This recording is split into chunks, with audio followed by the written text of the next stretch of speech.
አስመራ ደውዬ ነበር የነገሩኝ ነገር አለ ሰሞኑን የምትጠብቁት ነገር አለ ምናልባት አይ ነው ሚሊዮን % እርግጠኛ ነኝ ኢትዮጵያ ተዘግታ አትኖርም ማንንም ፈለገም አልፈለገም አትኖርም እና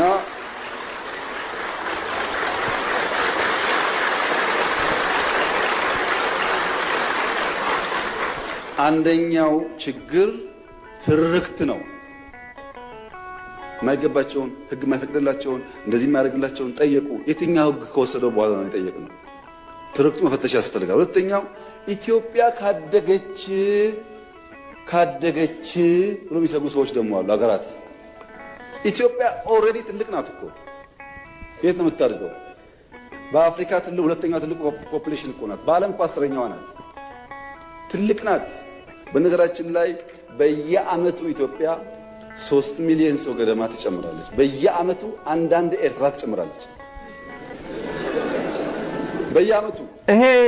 ጽፎ ነው የመጣው ይሄን ጽፎ በነገራችን ላይ የሚለው እንዲሁ እንዳጋጣሚ መጣለት አይደል ጽፎ ሪዲኩል ለማድረግ እኛ ግዙፍ ነን እኛ እኮ ዝሆን ባሌ ጎባ የተናገረው ነው ባሌ ጎባ አይ ቲንክ 100 ምናምን ሚሊዮን ህዝብ የ3 ሚሊዮን እርዳታ ፈልገ ነበር እኔና እሱ ስንደመር ምን ካፈል አሰብ ይሆናል ይያልክ ቡና ቁርስ ስታቀርብ የነበረው በየአመቱ የሚወለድ 3 ሚሊዮን ላይ ነበር አይደል እንዴ በየአመቱ መውለድ የምትችለው ዝም ብላ ትወልድም እንዴ ለምን የቡና ቁርስ ታቀብላለህ 3 ሚሊዮን ብለ ያ ግን ዳገር ጠቅላይ ሚኒስትር ለበሉ የነገሩ ይሄ በልብ አድርጎ የጦርነቱ አንዱ አካል ነው ባርባዶስ የምትባለዋ የአብይ አክቲቪስት ዋለ የባርባዶስ ጠቅላይ ሚኒስትር ታውቃላችሁ አይደል ብዙ ሰው ሚዲያ ላይ ተነግረው ያውቃል 300,000 የአሜሪካን ዶላር ካፍሎ አክቲቪዝም የሚያሰራት ነው የተባለችው ከትላልቅ ከውጭ ጉዳይ ሚኒስትር ምንጮች የነገሩን ሴትዮዋ ህዳሴ ግድብ የምትሄደው ምናምን የሆነ ብዙ ጊዜ እሱ ጋር ትቀርባለች አክቲቪስት ነች ሀገሯ 260,000 ነው ጎግል አድርጉት የ260,000 ሀገር ፕሬዚደንት ነች መሪ ግን ባንዲራ አላቸው 260,000 ምናልባት እርስ በርሳቸው ይተዋወቁ ይሆናል 260 ብዙ እኮ አይደለም መሪ ናት ሀገር ነች እሷ ባንዲራ አላት አሜሪካም ሀገር ነች ቻይናም ሀገር ነች ባንዲራ ቻይና አላት ህንድ አላት ባርባዶስም ባንዲራ አላት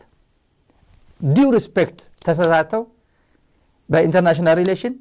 ትንሽ ነው ህዝብ ትልቅ ነው ህዝብ ሳይባል ባንዲራ እኩል ይውለበለባል አንድ ደቂቃ መዝሙር ካለ ሁለቱም አንድ ደቂቃ መዝሙር ይዘመራል እንደኛ አይነቶች ወርጋጦች አይደለም ዓለም ያላት መሪዎች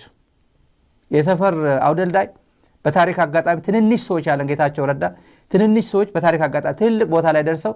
ትልቅ አደጋ አድርሰው የሚሄዱ ስማቸው በዛ እየተጠሩ የሚኖሩ ያላቸው ጌታቸው ረዳ የእንደሱ አይነት ሰዎች ናቸው እነዚህ በየአመቱ 3 ሚሊዮን እንወልዳለን ኢትዮጵያውያን 3 ሚሊዮን ደግሞ ኤርትራ በየአመቱ እንወልደው 30 አመት ስንወልድ 30 ኤርትራ እንወልዳለን ነው የሚለው እና 30 ኤርትራ ግን አይገርምም ሰላማዊ ሰልፍ እያሰለፈች እና አባዱላ ገመዳን ባጫ ደበሌን እስክስታ በለው ጊታር በለው ህክምና በለው ምን የሚባል ትምርት ቤት ሳህል ለካ አባዱላ ሳህል ምን የሚባል የሴንትራል ኮሚቴ የሴንትራል ኮማንድ የኤርትራ